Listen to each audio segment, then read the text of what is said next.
But then 63 on Tuesday, it'll likely be one of those midnight temperatures. And then Wednesday, Thursday, those are the highs, not the lows, by the way, mid 50s. So we're going way down as the bottom drops out with that cold front. So for Halloween, I'm telling you what, if the kids got outfits and they're wearing them this weekend for trunk or treats or any kind of neighborhood activities, and then they're going trick or treating at the same time on Tuesday, the weather will be dramatically different. It's mid 80s this weekend, but by Halloween, the temperatures will be in the 50s, cooler with gusty northwest winds and isolated showers possible for Tuesday evening. Now, what's going to happen is most of the eastern U.S. will start to cool down. It won't be quite as dramatic as the warm temperatures we've seen, but it will be below average by about 5 to 10 degrees for most of next week into next weekend. So temperatures will kind of reverse course here and get back to where they should be, and likely maybe the first freeze or frost of the season for most of us in the middle of next week. But this weekend, it's all about the heat and lots of sunshine. Temperatures in the low to mid 80s both days. Record highs certainly possible on Sunday into Monday. Here's the Guy Roofing 7-day forecast. Look at those next 3 days, and then here comes the front on Halloween. Wednesday, Thursday, check out the highs, mid 50s, but the morning lows could be near freezing Thursday and Friday morning. We go 10 days into the future, and you can see temperatures will stay cool, but seasonably cool into next weekend.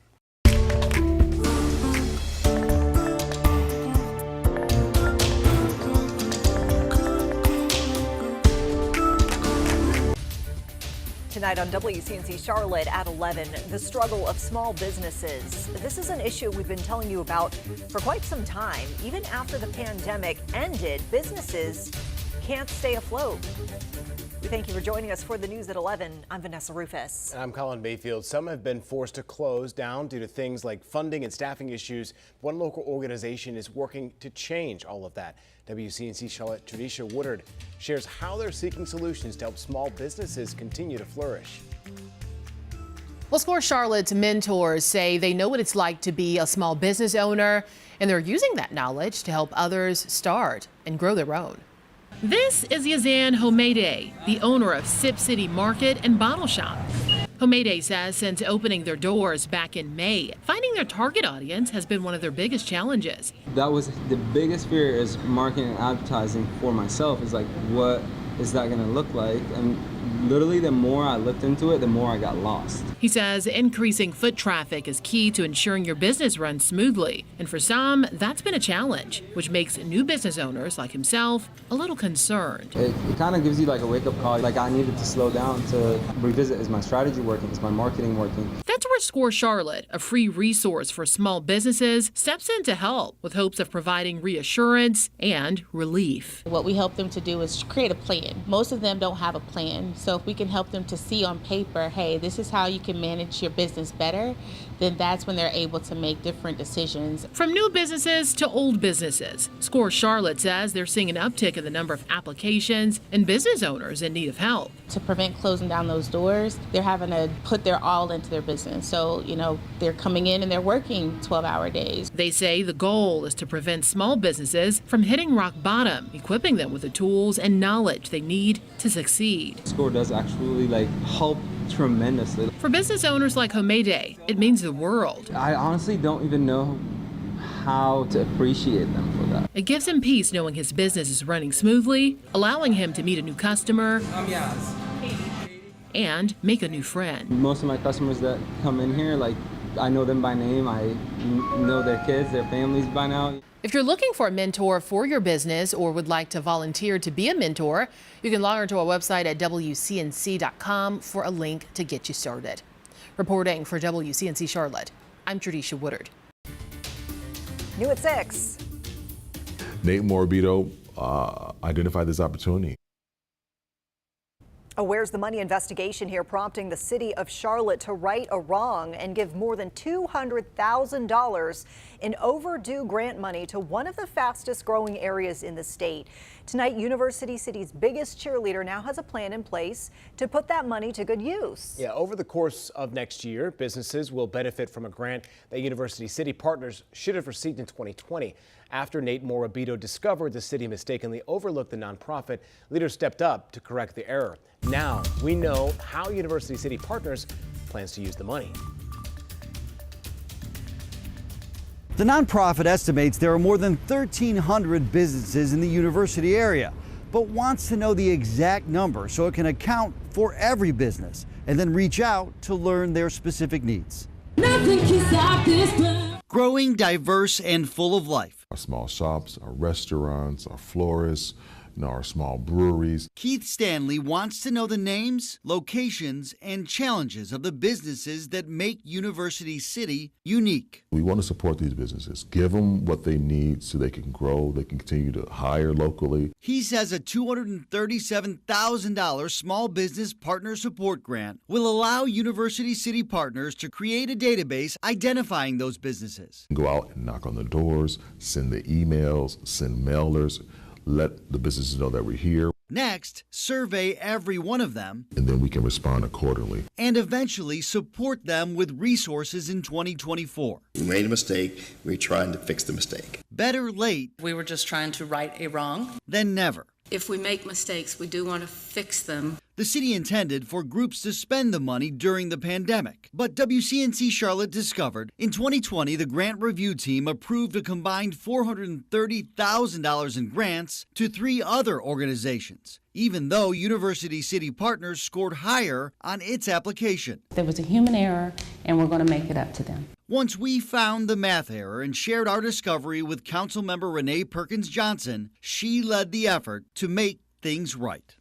The city has told us there are now more checks and balances in place to make sure this mistake doesn't repeat itself in the future. Nate Morabito, WCNC Charlotte.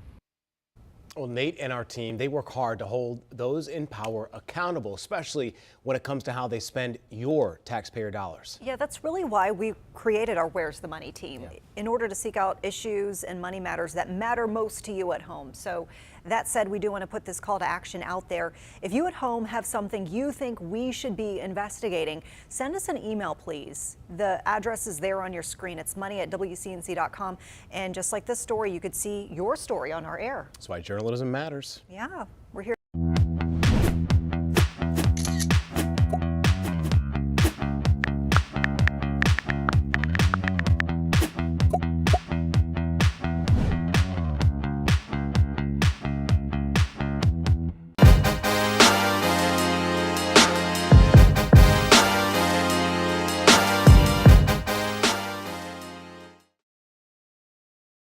The same maps of Charlotte that reveal inequities in housing, access to fresh food, and access to home ownership are now showing yet another disparity. And tonight, our Kia Murray is breaking down the reading level gaps within our area and the group that's seeking solutions to get everyone on the same page.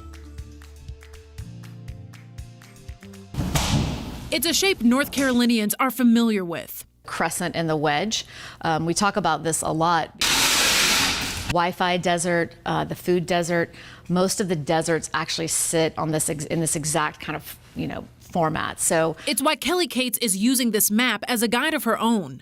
She's the deputy director for Promising Pages. The group works to get more books into homes. So Cates adds the disparities among children are reflected not just on this wall, but in stats. Promising Pages says only 1 in 300 kids has access to an age-appropriate book in low-income neighborhoods. Now pair that with local data that shows 80% of economically disadvantaged kids right here in Charlotte-Mecklenburg schools. Well, they weren't reading at grade level last year. And the nonprofit's work can be seen in real time. So this is a free-to-read book stand, and it's in one of the Charlotte area neighborhoods. Now, the purpose isn't only to provide this free and easy access to reading, but to make sure that kids can have access to books that are suitable for them as well. Around 95% of the children we serve are children of color, and organically the books that we're getting in are not necessarily always representative of the kids that we serve. So kids need to see themselves in the books they read. And as for what the group needs, you'd think it would be books. We're having a really hard time finding a space centrally located. And then, we just need more employees to actually help us do the work and push the books out to the people who need them most. The work that brings us right back to this wall.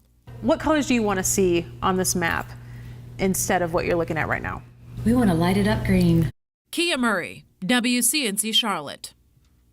And we do want to remind you, you can still help Promising Pages with its Booktoberfest event for a few more days. Yeah, if you have any new or gently used books that you'd like to share to donate, we have a list of drop-off locations on the website or the mobile app. Thank you in advance for making a difference, not just for us, but all those kids out there that want it. Yeah. Well, as spooky season comes to a close, some folks are wondering the best way to get rid of your pumpkins. It's why we're looking at some ways to dispose of your jack-o'-lanterns without putting them in a landfill. Here's Wake Up Charlotte's Megan Bragg with your Verify. Whether your pumpkins were spooky or sweet, it will soon be time to throw them away. But can you safely discard them in the yard or compost them without hurting wildlife? Let's verify. Our sources, Morgan Raphael, Executive Director of Carolina Wildlife Conservation Center and the National Wildlife Federation. With so many pumpkins heading straight to the landfill every year, Raphael says it's better for the environment to recycle them instead.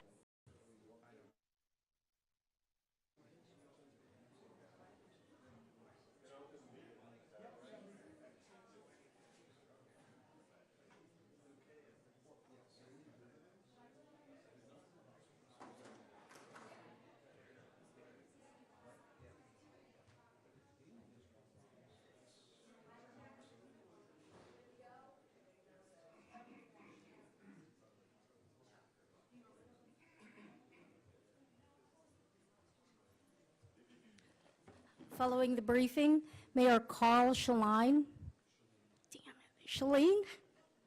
will be making a brief announcement. He's the mayor of the city of Lewiston. Thank you.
All right, good morning. My name is Mike Sawchuk. I am the Commissioner for the Department of Public Safety here in the lovely state of Maine. Thank you very much for joining us. As I stated yesterday in the afternoon conversation, for the consideration of the 4 death victims and their family, we are requesting that the ASL interpreter is in all frames for language access here in Maine and the U.S. They are grieving and have a right to know the latest information in ASL.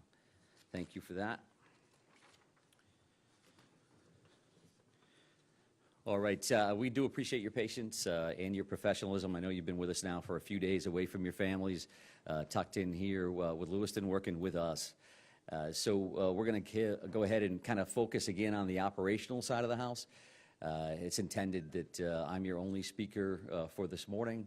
I suppose if we do get some Q&A that somebody else I think can answer readily, we'll do that, and we'll do the best we can for you. And for the state of Maine and the community here. So I do want to start right at 7:45 last night when Mr. Card was located deceased from a self-inflicted gunshot wound, and that did occur at the Maine Recycling Corporation, and that's at 61 Capitol Ave in Lisbon. And we're going to try to put that right up here on the screen. The audio visual is a little better than the chalkboard we had on day one. So this should show a map, a Google map location of where the Maine Recycling Corporation is located at. And I wanted to show this. This is the primary reason that we're late, because we were trying to get this switched over from Google Maps to something that you could utilize. So when you look at this, there's a triangle here. That stop right there. Yeah, exactly. That triangle is, in fact, the Maine Recycling Corporation. And if we go down across Capitol Avenue to where that circle is, that's the overflow parking location where he was found deceased in a trailer. So, and I think that's important because we were asked some good questions last night that we did not have the answers to at that point. So that particular location was cleared twice previously, and it was cleared in that triangle. It was cleared where the business is located, and that was cleared by Chief McGee and the Lisbon Police Department and individuals there earlier, and a joint or a combination tactical team later in the afternoon. The owner of that facility did a great job because he was like, you know, this individual knows the property. He could be tucked in the back of one of these trailers because they're full of recycled metal and all this stuff. You could crawl over the top. Well, we cleared the trailers. We cleared trailers that are there on that business footprint. Nobody had any idea that across the street, across Capitol Avenue, there's an overflow parking lot, which is the Recycling Corporation property.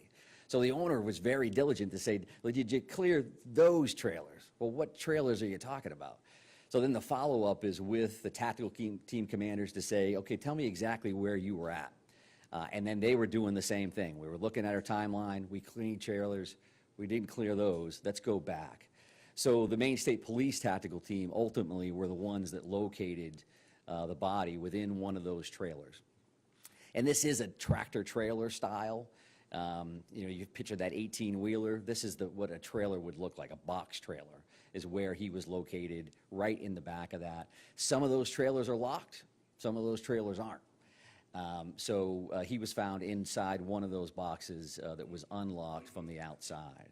And that you can probably picture that from just your experience on the street, right? You've seen those kind of things before. So that's where we found the body last night. A little bit of updates in that regard. We're going to be there probably through the end of the day, making sure that we process that particular scene. And we'll also be at the bar and grill and the bowling alley probably through the rest of the weekend. We're currently working that now, and we will definitely be working that tomorrow. And at this point, that is heavily resourced by evidence response team members. So ETs are processing physical evidence at those locations. Again, as we've discussed, there's a reason for that. That's a lot of material still there to work with. So we expect that we'll work through the weekend there. I would also just tell you that the behind-the-scenes stuff is a very intensive manhunt, an incredible amount of resources invested. Once he's located last night, truth be told, we got some people some rest. Hopefully you got some sleep last night. So we sent some people home. They're back in this morning, all in for today. We're going to send them back to get some rest tomorrow. They can see their families and be back in on Monday, the entire team, to include our partners, which I am going to take more time today to make sure that I acknowledge everybody that I can. So they'll be back in on Monday to continue their work, whether it's scene cleanup, continuing to do interviews. Overall, we received 821-ish as of a little while ago, tips and leads, so we continue to work those. The digital tip line, that video tip line that you were so helpful in putting the information out on, ultimately we're at 197 of those leads, and that's information that was uploaded to that system. Got about a dozen or so search warrants that are completed, so signed and impounded meaning that you wouldn't have access to them at this point. But given the circumstances here, right, because we don't envision a trial of any sort for anybody that's involved here, the release of information I would expect after those affidavits, that impound is pulled, there's going to be a lot of information that's going to be there for you down the road. Again, we'll try to do the best we can today now that that piece of this event is done and he's been found. We're certainly able to answer additional questions. Everything we say can be interpreted by a suspect. They just said this about me, I'm going to go do that. And again, based on the violent nature of what occurred here, the traumatic incidents that occurred here in Lewiston, we were certainly concerned right into the last second that we didn't know what this individual was going to do next or where he was going to do it. So we need to be very cautious about that. We also need to be very cautious when you talk about trials, one information. So Mike's at the podium and he said this. And then at trial, 2 years later, they say, well, didn't you say this? And now you think this because you found it in a cell phone. All those things, we need to make sure that we're not being prejudicial for trials and for the court process. So again, from our end, about a dozen or so of those warrants, and everybody will continue to work on that. I think there's some additional information that I mentioned I was going to speak to you about today, and that is the addition of a family assistance center. And that family assistance center is going to be located at the Lewiston Armory at 65 Central Ave, right here in Lewiston, so 65 Central Ave.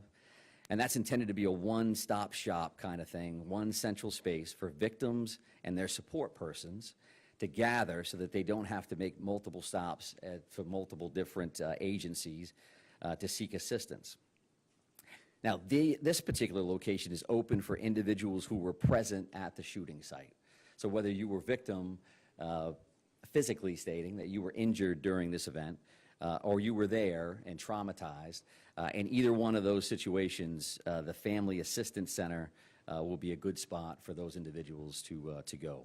I will say that this is probably, again, common sense, but the media will not be allowed to enter the Family Assistance Center. We want these folks focused on healing, not on, hey, am I in camera? What are people going to think? I don't want anybody to know I was there. So if you could do me a favor and help me out with that, that would be greatly appreciated. Now, the Maine State Police are working with the Maine Attorney General's Office, the Red Cross, and the FBI Victim Services Division, who have been incredible, and they're opening that space. That space actually opened this morning at 10, and they're going to be operational for the foreseeable future from 10 a.m. to 7 p.m. at the Lewiston Armory at 65 Central Ave. A separate location or a separate site providing mental health assistance, and that's going to be located at the Ramada Inn here in Lewiston, and that's created for the larger community. So again, as we've discussed, you have the scene, but the entire city is a scene, right? People that are traumatized, I know somebody that knows somebody that knows something, or I walk by that, I've been to that bar before, I bowled there, that wasn't my night. But you want to talk to somebody about that. That's going to be at the Ramada Inn. So you're not necessarily a victim, a specific victim of what occurred, or somebody that was present when this occurred. And I mention that, and I mention that in this setting because as these things evolve, we have an investigation, and now this will slowly evolve over to a wellness and a resiliency conversation for the community and for the victims and others. And that's the information that we want to make sure that folks are getting so that they can receive the help that they need. I would also say that once we clear these scenes, and I want to make sure I acknowledge this individual, Mike Halloran, who's a retired law enforcement officer out of Mass, owns a trauma service cleanup company. And Mike gives us a shout and says, you know, when you clear those scenes, I'm willing to come up and donate the services of my company to clean all of these crime scenes, which, as you can imagine, or probably can't imagine, is an incredibly traumatic process to begin with. So we clear the scenes. We have all the evidence that we need. This company is going to come up, the Trauma Service Cleanup Company with Mike Halloran. They'll do the cleanups, and then we'll release those locations back to the owners so that they're not forced to deal with that first thing when they walk back into something, their hopes and dreams. I always wanted to open a bar, and they're going to be surrounded by the chaos that would have occurred that evening. So that will be the next steps there. So that's probably early next week. I gave you a little bit of information reference to the detectives, the major crime units, and all of our federal partners that are working with us there. We will be transitioning from our current command post back to the Lewiston Police Department. As you might imagine, the parking lot was a little bit different today than it was yesterday, right? So our command post, the next big step for the incident management team is to kind of demobilize. I think when these things happen, the first piece is we don't have enough people to do the work we need to do. And then the second piece is we have so many people to do the work that we can do. How can we track them? How can we feed them? Where are they at, and are they safe? So we're going to be fully invested in the demobilization of that location and the personnel that are involved throughout today and into tomorrow.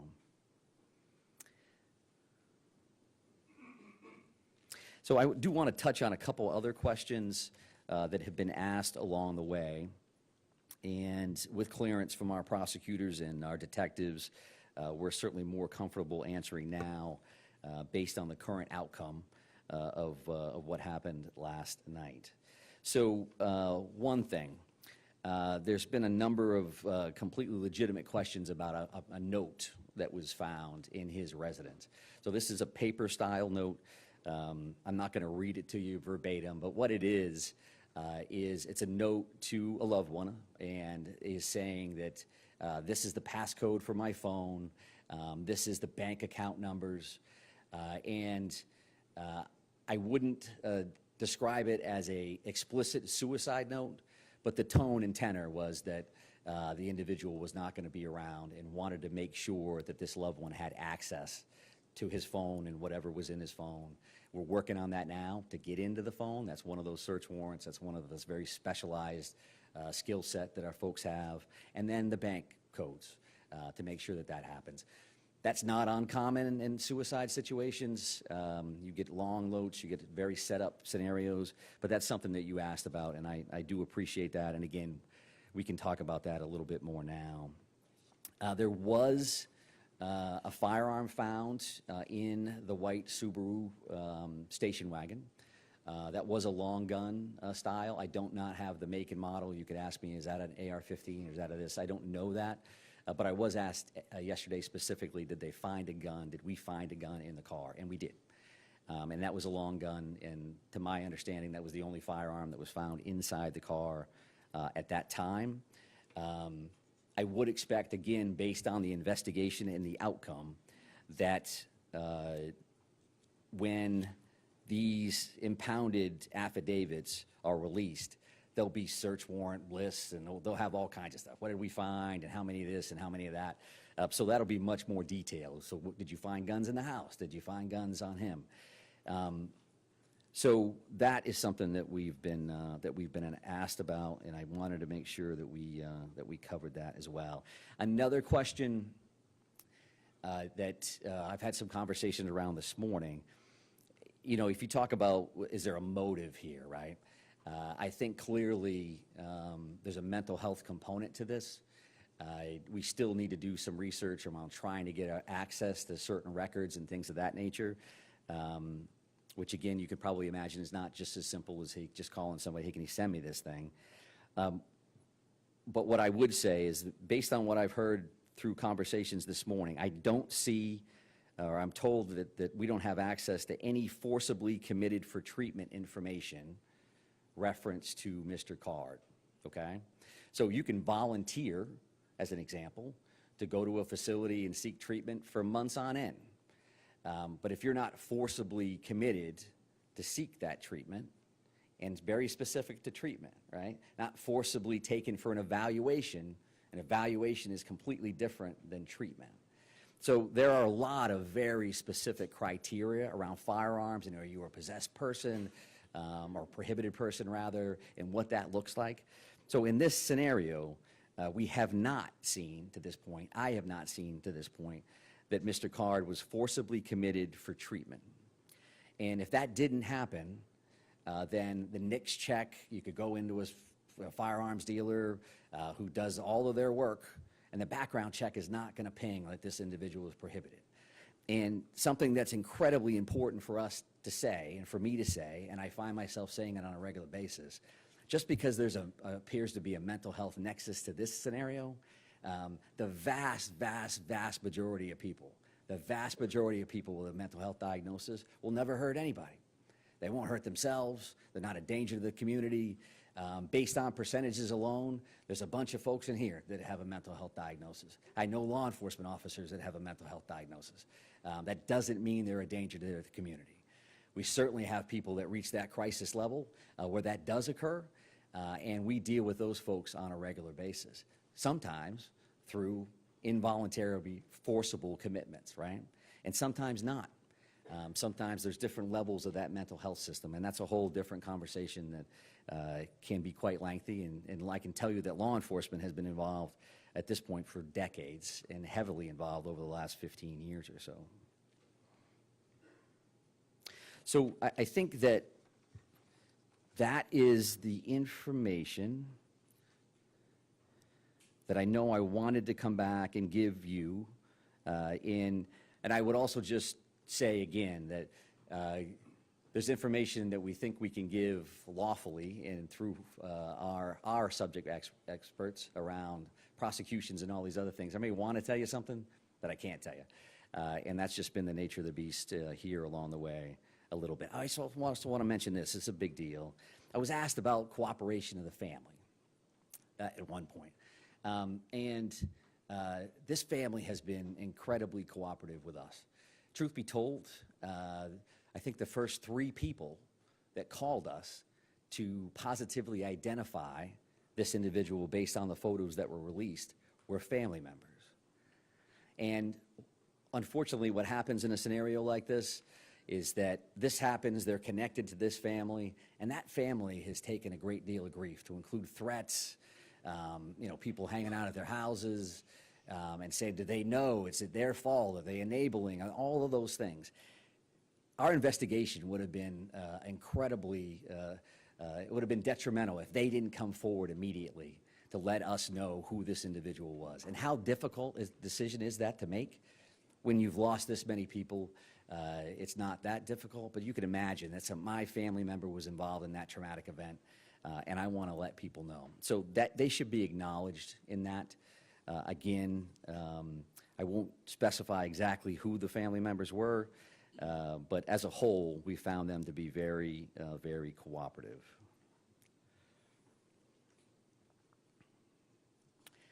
I will also state that, from an after-action perspective, you can imagine that all of the law enforcement officers, the various agencies involved, the rest of the public safety world, we will be having a number of after-action reports, lessons learned. We don't want this to ever happen to anybody ever again, but we've learned a lot as a state from other communities around the country where this has happened, other communities internationally where these things have happened. And they put out best practices, and this is what's happened, and what are we going to do next? So I would expect those things to continue. None of the entities that are involved in that, certainly not the Department of Public Safety, are regulatory authorities. Like, hey, we have the authority over what happened over here, and we're going to act on that. So there's a time and place for all of those things, to include that mental health system. There's a military component. There's all those different things which has their own networks to regulate and make sure that they're checking their own processes, and I think that's rightfully so. So I think what I want to make sure I do, and I want to make sure we switch that screen back over to that victim screen to make sure that we all remember why we're here and why we do the work that we do. And I also want to state that because I think when we leave here today, I'm not expecting future briefings or anything else, and I don't want to leave our partners out of this. I've discussed them every time we've talked. But if you talk about Chief McGee and the Lisbon Police Department, all the work that they've done, the strong focus on Lisbon, it kind of morphed over or Lewiston, and it kind of morphed over to Lisbon with the finding of the vehicle. But Chief McGee and his team and his community have really, really stepped up across the board. And they deserve a lot of credit as a strong partner of this entire thing. And the New Hampshire State Police, I can't tell you, I mean, that helicopter was floating over us very, very quickly, and there is New Hampshire State Police and tactical teams and detectives, command staff members that came to us immediately, across the board. From our federal partnerships, what happens in these is that everybody's got incredibly long titles that are accurate and they mean a whole lot. But when you talk about the ATF, you talk about HSI, you talk about DEA, you talk about the FBI, you talk about, we're down to first name deals, right? So you talk about Kevin, you talk about Jim, you talk about Mike at HSI, you talk about Jody. That's who we are now, right? And it's going to be valuable in the future to have that first name basis in case something else happens, across the board. And certainly, the Maine State Police, as the lead major crimes and investigators on this scenario, have been in the forefront of this since the very, very beginning. And whether we have our elected officials here from various communities, we have IF&W. My fellow commissioner Judy Camuso is here. Let's not forget that hunting is open today. I want to make sure that we discuss that for sure. And I guess I would just close on that. On the acknowledgement, again, of Chief St. Pierre and the work that him and his team have done. They've made their community proud. They've made the state of Maine proud, and we're lucky to have them as part of the Department of Public Safety. So with that in mind, I'm going to try to do some Q&A. We'll see how this goes. I wrote myself a note. I'm supposed to repeat the question before I answer it because nobody can hear it. So right here, ma'am. Yes, we talked about the victims who were killed. What about the victims who were injured? What's their current condition, and can you identify any of them? I can't identify any of the victims at this point. My understanding is the last update that I received that there was 3 people in critical care, and I don't have any more specifics reference to the remaining 10 in that scenario. And as you might imagine, these individuals passed away because of this crime. And these other folks have to live with the rest of their lives. So I'm not sure that they want to be identified in the sense. We've had victims' families with media members and others parked across the street. They feel nervous, they feel scared. So we're not in a position that we're going to identify them. And sir, right here? Yeah. Based on what you've learned so far, why did the suspect target the bowling alley and the bar? I would say that the mental health aspect of this, there's a piece of that. Where there's paranoia, there's some conspiracy theorist piece that I think what I've read and what I've seen is that the individual felt like people were talking about him. It may even appear that there were some voices in play here. And we don't believe that any of that is accurate. And I think that led him specifically back to those 2 specific locations. And it also led us to, where's he going next? He used to work here, he used to be there, and what's that going to ultimately look like? So I think that's a valid question. Right here? Commissioner, can you go back to the recycling center? What was the suspect's connection to that facility? Was he a former employee? There was an employment relationship there at some point. I don't know if he was currently employed or not. And I don't think I'm in a position to answer that. I would kind of lean towards the business owner, and he's been part of this very forthcoming that got us back to that location to check. So I don't want to speak on his behalf of exactly where Mr. Carrs or what his status was at the end. How long was he deceased?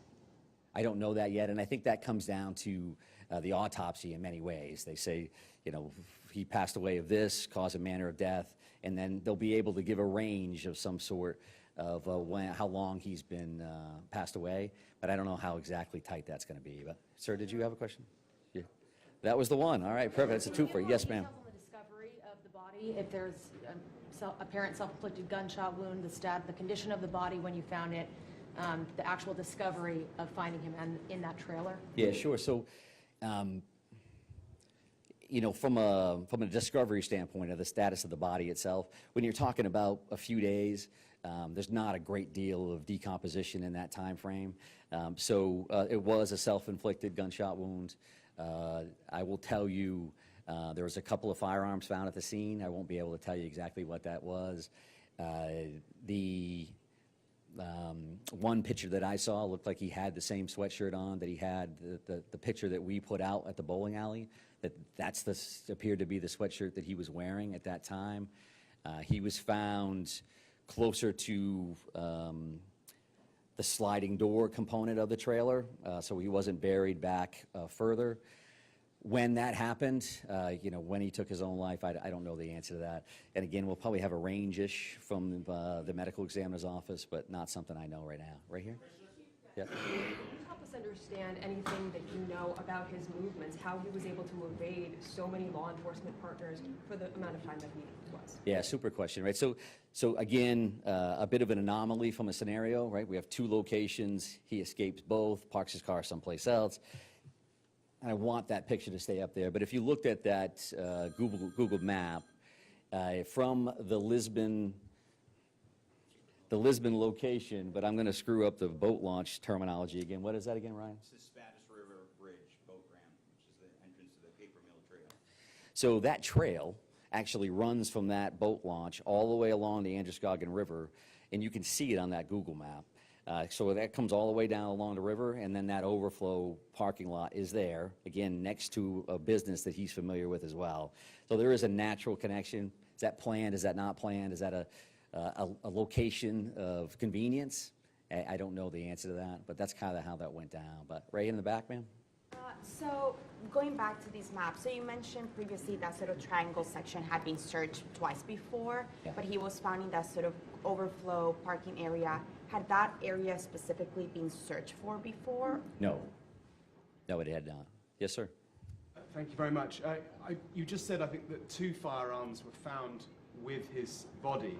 So can you just clarify, does that mean that in all there were 3 firearms on his person, 1 found in the car and then 2 on his body? Yes. 1 in the car, 2 on his body. And can you give us any details? The 1 in the car you've said was a long gun. It was a long gun. It was a rifle of some sort. I don't know. And the 2 the 2 with his body? I don't have that information. They're still working that scene right now, so that's not something I'll clarify for now. Right here, ma'am? I'm going to kind of work my way. I'm going to try to get to everybody if everybody's cooperative, and we'll try to get as many as we can. If any video or you saw any video of the suspect playing cornhole at the bar? And I just read my note that said repeat the question, which I haven't done yet. So could you ask that one more time? Can you confirm that you've seen video or there's video of the suspect playing cornhole at the bar? So is there video, or can we confirm that there's video of the suspect playing cornhole at the bar? No, I have not seen that. There's a lot of video yet to view from the locations, as well as those 197. I don't know how often this individual frequented the bar, if there's a timestamp on when that would have occurred. I don't know the answer to that at all. What about frequenting the bowling alley? I think that there's a connection to all of those locations. I think both of those spots, I will tell you from a community standpoint, a lot of people in this community were familiar with both spots, right? So this thing happens and everybody's like, I was there once before. My family visits that spot. So there was a lot of that was going on, and I do believe there's a connection, as if this gentleman had been in both of those spots. Want to give it another shot, sir? Yeah, I got another question.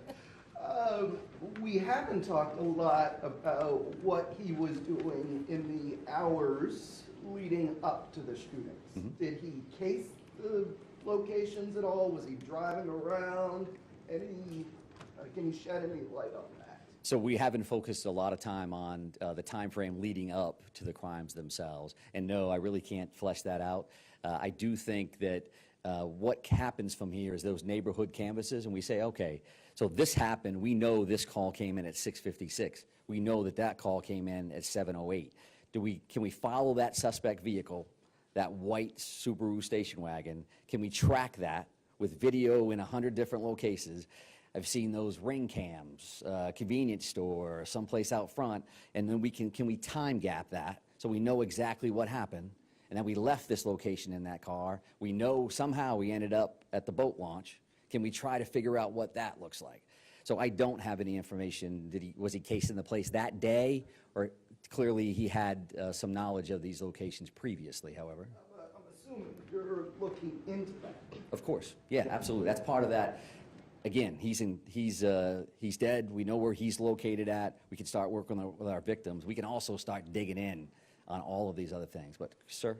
Yeah, so did you say that you don't know of any forcible mental health visits, or there were not any forcible mental health visits? There's none that I'm aware of. We've had people check that have told me that they haven't found those. So if they exist, I'm sure we'll continue to dig and try to find them, but I haven't found them. So quick follow-up to that then. We're learning there may have been from a local source high up in law enforcement that we have. If you found that the yellow flag law should have been enacted, how will you hold those responsible? So that's a pretty good hypothetical from whoever your source is. We'll have to look at the actual snapshot in time. The yellow flag law in the state of Maine is very specific about an individual that's in protective custody from law enforcement to begin with. And do we have probable cause to believe that they are in possession, they could be in possession of dangerous weapons. So if we meet those criteria, then you can take an individual in for a yellow flag assessment, a weapons restriction order assessment, and at that time, your criteria change from a likelihood of serious harm to likelihood of foreseeable harm. There's a little, it's close, sorry. I guess my broader question would be, will you work to try to prevent things like this from happening in the future, and how might that be? I would tell you that the weapons restriction order in Maine has been utilized 82 times to this point. It went into effect on July 1 of 2020. I know that because I read every single one of those reports and am involved in that process on a regular basis. Just gave a presentation last Friday to a group of social workers to make sure that we're putting that information out there as much as humanly possible. It has been effective to this point, and it's certainly something that we're always looking at. Can we tweak it? Can we make things better? But it has been utilized, and to this point it is being effective. But ma'am, you had a question? You've talked a lot about the mental health component and being part of his motivation. Is there any other aspect that you can tell us about for a possible motive that led to him targeting the bowling alley and then the bar? I think that what we know is we have a lot of work yet to do on phones and technology. Are we going to find a concrete motive that says this is what I'm going to do and this is why? At this point, we certainly know that there's a strong mental health cloud over this, what happened, the true tragic scenarios at both of those locations. We know that there's definitely a mental health nexus to that. Specifically, is there another reason? When you talking about paranoia, you're talking about individuals in crisis. There's a lot there. What was actually happening versus what they perceived to be happening. So all those things are definitely on our radar. But in the back, ma'am, and I'm going to come up to you. What was the status of your search before you found the body? Did you have other leads leading you to this parking area, or was it just the owner of the recycling center saying, hey, and when did he tell you guys to look in that parking lot again?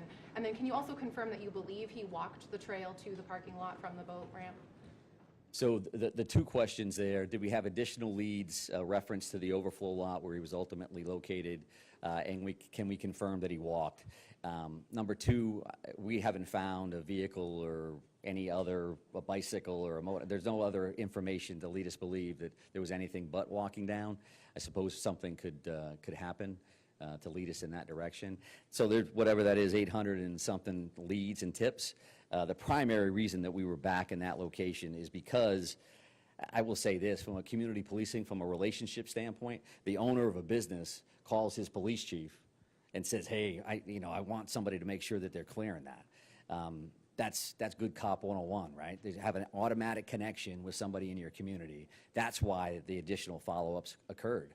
Because we had, again, searched and documented. There's logs and all this stuff about when we were there, who was there, what did they do, which allowed us to do the follow-up work to say, well, did you check across the street? Well, what's across the street? There's a dozen businesses that surround this thing, and nothing that says that's the recycling corporation. So the owner was diligent, as was Chief McGee, and then passing that information on to the command post and then ultimately being checked. So, sir, right here in the middle. Yeah. I wanted to ask you about the use of canines in that exact location. Were they used to try and pick up his scent before he was found in that trailer, like just in the days leading up, like he was at the boat location, and he had walked that trail. So were canines used to try and pick up his scent? I don't know the specific answer to that. I would think that they would be, but I don't want to guess. Canines are a standard part of, we lost somebody here, where did they go? We have tactical canines that are attached to those various teams. We have a lot of great dogs that are out there working the streets. So I don't know the answer, but I can only imagine from a best practice standpoint, sure, that of course they would do that. Did you have another question? And I'm gonna. I did. Can you clarify whether you guys have found anything that would confirm that this was premeditated at all? And if you have, then what was it that you may have found?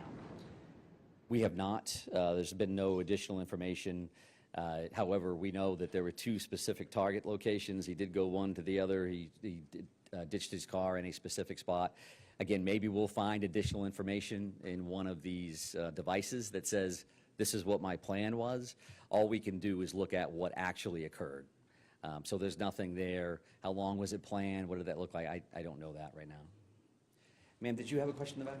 Yeah, I just wanted to ask, how exactly did he die?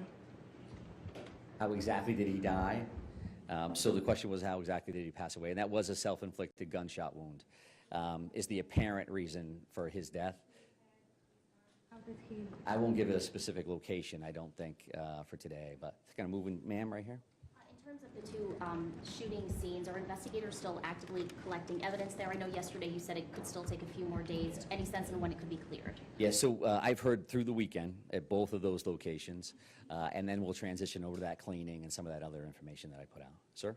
You mentioned a dozen or so search warrants that you guys are working with. Can you tell me how many of those have been executed, and if some of them haven't? What specifically are you looking for with each of these? I don't have the information there because one may be a search warrant on a cell phone, right? One may be a house. So I don't have a breakdown of exactly what warrants are going where and what that looks like. Some of those have been served, some of those we have, and they're kind of in the queue as a part of a punch list. This is where we're going next, and this is what we're doing. Absolutely. We're still working on those. A quick follow-up. I know Lewiston is a small community, but is there any indication that he had a prior relationship with any of the victims?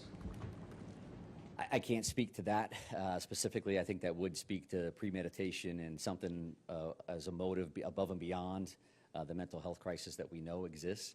But all of those follow-ups continue because you have the victims themselves clearly that have passed away, but we're also talking to everybody that he ever knew, right? Somebody he worked with, somebody he was in the military with. What did you know and how and all of those kind of things. So that continues. But, sir? I want to get back to the two previous searches. And Okay. First, thanks for answering all these questions today.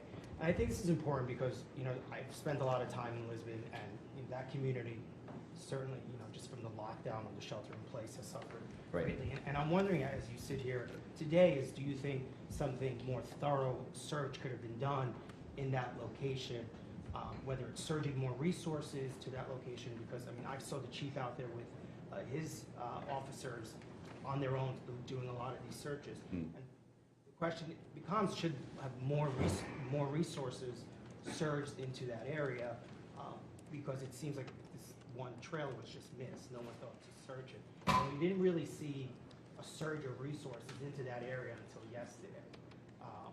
There was a much bigger presence yesterday than there had been previously. Right. So I'm wondering if you're thinking about that now, because it did affect this community. People were in tears, just going to the supermarket to shop. It was so difficult for them. Yeah. And I'm just wondering if you're thinking about that at all today. So the question is, do we think now we should have surged additional resources to that area, either those two searches or otherwise? And I think we had a great deal of resources in play. I think we had resources all over the place, resources that maybe you saw, maybe you didn't see 24/7, 365 out on the street. I know that Chief McGee was working with fellow chiefs to bring him additional resources. I've seen that email string like, hey, we're trying to have two-person cars from a safety perspective. We want to make sure that we're properly staffed across the board. Another incredibly positive aspect of this is that search that Chief McGee led was because one of his officers found an open door to that facility. Right? So that's what's happening. People go to bed, whether they can sleep or not, and all night long, there are police officers crawling through their neighborhoods, looking at these businesses, looking at their backyards, trying to make sure that everybody's safe. So I will, for the rest of my life, be, looking at this event and saying, could we done this different? Could we do that different? I think we had resources in play. And our hearts go out. The reason we do this work is because of the trauma that is caused to our communities, all communities, when these things happen. So it's a completely legitimate question, but not one that I think was resource intensive for that particular area. But sir in the middle, why don't you follow up? Go ahead. I'll give you that one. In those two searches, was it just the Lisbon police? No. Or did you have other officers? Yep. So you had other officers? So Chief McGee led that one search, and then there was also a combined tactical team that did an additional search. But again, the reason that we were late and we wanted to put that map up there is because if I told you, they didn't know about the overflow location, I wanted to be able to show you why that is, right? There's a business here, you cross the road, there's this overflow parking lot that I don't think, me personally, would have naturally connected, that this business is connected to that. If it's all in the same lot, because these tactical team commanders, as an example, well, did you check trailers? And the answer is yeah, we checked the trailers that were there. And then the owner, again, being diligent and knowing his property, said, well, did you check those trailers? Which trailers? Well, the ones across the road, down here across Central Ave. And the answer was, no, we didn't go over there. That's not what we were there to do. So I think that they did their due diligence across the board. But sir, in the middle? So Michael, thanks for your time to answer these questions. I guess two things I wanted to ask you. In terms of that note, is there a timeline on when you think that may have been written? Was it that day before he proceeded to the shootings? And then secondly, on that trailer, do you think he may have been in the woods and then doubled back there? Legitimately missed, the first time possibly because he didn't check, but maybe he wasn't there? So I think two different questions there. One, reference to the timing of the note, and then how he got to that trailer, when he got to that trailer. All we can say for the note component of this is simply saying that we know when the initial shooting happened. I think as we try to backtrack through his day, which was an earlier question, can we identify where he was at a certain time in comparison to the shooting at 6:56, and then know in the middle? So he must have had it there at some point. Maybe there's a technology piece of this. The phone stopped moving at a certain spot. Maybe there's going to be additional information there. And when he went to the trailer, how he got to the trailer, I would like to think that we're going to get some additional information there, but I haven't seen it yet, and we're going to continue to work it. So, yes, right here. Did Mr. Card have any prior interactions with law enforcement in the area in the days, the weeks, the months leading up to this tragedy? Somebody has told me that there was an OUI investigation from like 2007, but I'm not going to go in depth because I don't know enough about that. I don't want to lead you astray or give you the wrong information. And that question was reference to interaction with law enforcement as well as criminal history. But, sir? Thank you for taking the time. Sure. A question for the ATF. Can you either tell us or tell the commissioner so he can tell us the make and model of each of the 3 firearms that were recovered and whether Card obtained them legally? So I think that the reality is that we'll have that information as part of the search warrants and as part of the investigation. I don't have it right now. That's my failing, not the ATF's. So I won't need the ATF to tell us what the make and model is. We will go to the ATF, however, to say when were these firearms purchased and who purchased them. And we'll know that initial component. That's a standard check that law enforcement do every time that a firearm is involved in an incident or a crime or anything else. I appreciate that, sir, but the ATF is standing behind you. Can they provide that They information can give you the same now? exact answer if you like. Would you like to answer that? So as far as the firearms, as far as I don't want to misidentify models or makes, but what I can tell you as far as the firearms that have been recovered, they do appear to be purchased by him. Legally purchased. Legally purchased. And was it 10 days before this incident? We have some information that he purchased it, some days before. Yes, some days before. There's been a number of firearms that have been recovered as part of this investigation, and some of them have been purchased very recently, and some of them years and years ago. Yes, sir. Right there. Yep. Yeah, just a quick question. How many trailers are in that overflow lot, and do you know how many were locked and unlocked by any chance? Those 55 or 60 trailers that are parked back there, and I don't know how many are locked versus how many are unlocked. I'm sorry, you had to go through each one of those, and how long did that take to go through it, Chief? I don't know. You can ask. So I think the reality there is that these officers in the first 3 trailers located him, the tactical team ultimately located him, and I think that 3rd trailer. But do you have a question here, ma'am? Distance between where the car was found and where the body was found is just about a mile, as you know. Can you talk about when you searched that woods trail and when you twice cleared the business? So I don't know, Chief, as far as you're clear, do you know you want to step up and answer that? So as far as the trails, we located the car and a perimeter was set up, as you can imagine. And I actually think it's less than a mile, give or take. But you can imagine where that business was that we spoke about tonight. That's a large industrial park. We're not just talking about a small area. We're talking large industrial park.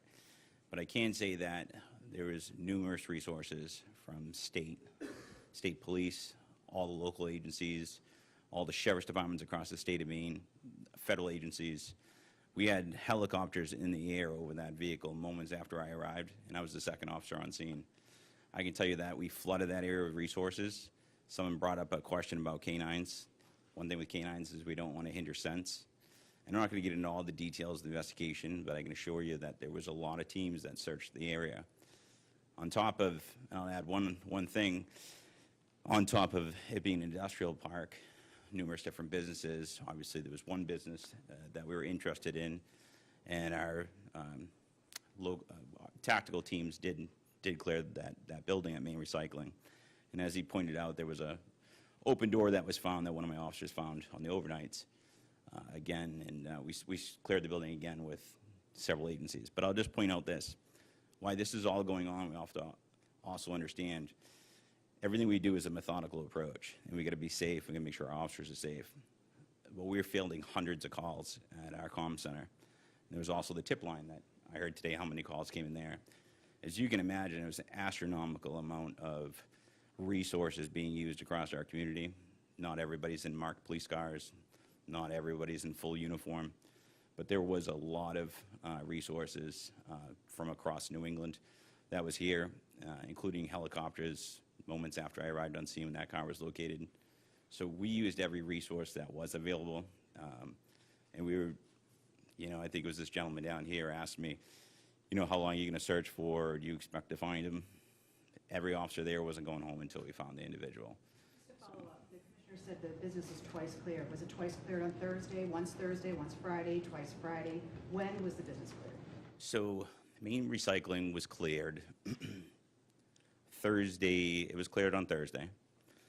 And then my officers, trying to think, I had like 3 hours sleep over the course of a few days.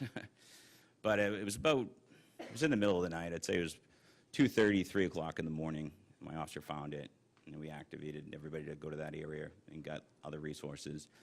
I was in constant contact with the state police tactical team throughout this. I was in constant contact with Lieutenant Keaton from the state police, did an outstanding job. Greg Roy from Maine State Police, outstanding job communicating information back and forth. My hat's off to the state police because direct communication to me on my cell phone was great, and it was a coordinated effort. Everybody standing behind me from the federal level, Homeland Security, FBI, ATF, there was boots on the ground throughout the whole thing, assisting our agency. We all had a common goal to find him. It took 2 days, but we found him, and everybody could sleep good last night. So. Just to clarify, searched on Thursday, then after midnight Friday? Yeah, I can't remember. It would have been, I can narrow down the timeline. I don't want to give you the wrong timeline, but it was hours after. It was in the middle of the night when they found it. So, yeah, that would be about. The business owner called you to tell you? Business owner actually called our agency. We ended up speaking to him. I followed up with him. I have spoken to him. Yes, that is correct. I have spoken to him. He did reach out to us with that information. Correct. What time was that? Unsearched trailer, this trailer that may not have been searched. Not trailer. I mean, he's got an overflow lot of 55 to 60 trailers full of crushed up plastic and metal. This isn't a lot that's just all empty trailers. So I'm not going to get into more of the details on that. I mean, realistically, right now, we should all be really thinking about the victims. We also should be, the suspect's family as well. We're very forthcoming to law enforcement. But, we have all our national news and media partners here. And this tragic event that happened, that hats off to Chief St. Pierre and his agency. But right now, we want Maine to be remembered as the community that came together after this tragic event. I was on my way in this morning to this press conference, and I'm driving through Lisbon, and I see people walking the streets, people sitting on their porches, people waving thumbs up. It's what community's all about. So I'd say, I'm not going to say too much more at this point. I'm going to put it back over to him, but moving forward, we just be thinking about the victims. Thanks. Can you tell us if there are any vigils planned over the next couple of days? Also, will students be going back to school starting on Monday? Will there be additional resources there? And lastly, is there going to be a heightened security presence in the town for the next coming? And to add to hers, is there any resources? One at a time. All right. So first, answer your question about visuals. I do know of one that at 6 o'clock tonight at the Rumbo site in Lisbon Falls, there's going to be a candlelight vigil being held there in Lisbon to remember the victims that tragically killed in Lewiston. As far as school, I'm still in communication with the superintendent of schools. I don't have an answer for you on that yet. And what was the other question? The other question was, is there going to be a heightened security presence? Yes, yeah, we have multiple extra officers on, yes. Your department, well, all of you all's department, you guys put in a lot of work. How are you all doing? And what resources are going to be made available, if any, for the people who are working on this case for days on end? I can tell you that personally, I can speak only for myself, but NAMI in Maine, as well as every crisis counselor has reached out to me from my department. We are scheduling debriefs for my department. Elizabeth Police Department was heavily involved as soon as it happened to go up and assist Lewiston right at the scenes. So I want to get those officers some assistance, but as you can imagine, nobody on my department wanted to go home until we found that individual. And I pretty much had to force them to go home and take a nap. So. Chief, could you describe the moment that your officers opened that door, that trailer? Like, how did they make the positive identification? Just take us I won't be through able to comment on that because we weren't involved down at the trailer. So I'm going to put it back over to the. Thank you. I appreciate that. So the Maine State Police Tactical Team are the ones that located this individual. And again, because of the appearance, the facial hair, the clothing, the circumstances, they were communicating back to Major Crimes, who was communicating with the Attorney General's office, the Medical Examiner's office. What are we all comfortable with in order to ID this individual positively and say, so we could come and say that this individual has been found and he's deceased and this is how he passed away. So that part of that identification process is pretty standard, and that's the process that we followed here. As soon as we knew that, the very first call that we made was to Chief St. Pierre to notify him that, again, that next level can occur. I'm going to take one more question, and it's going to be from you, ma'am. Understanding that there has been no enforceable commitment to any kind of mental institution, can you tell us anything that you know about voluntary self-commitment that he may have had? So the question is stating that there's no forcible commitments. Do we know of anything that's on the voluntary side? I know that we're seeking records and we're trying to determine if, in fact, that happened, what did it look like. There are reports out there that it did involve the military, his military unit. We don't have ready access to that documentation, so we're following up on that like we would with everything else. But I really, really do appreciate everybody's time, your patience, your professionalism. Thank you for taking care of our community. Thank you very much. Take care.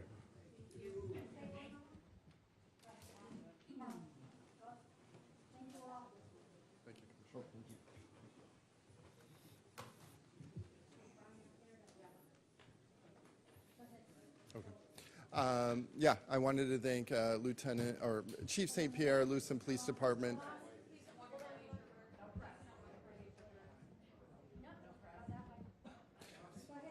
I wanted to thank Chief St. Pierre, Lewiston Police Department, Commissioner Shastra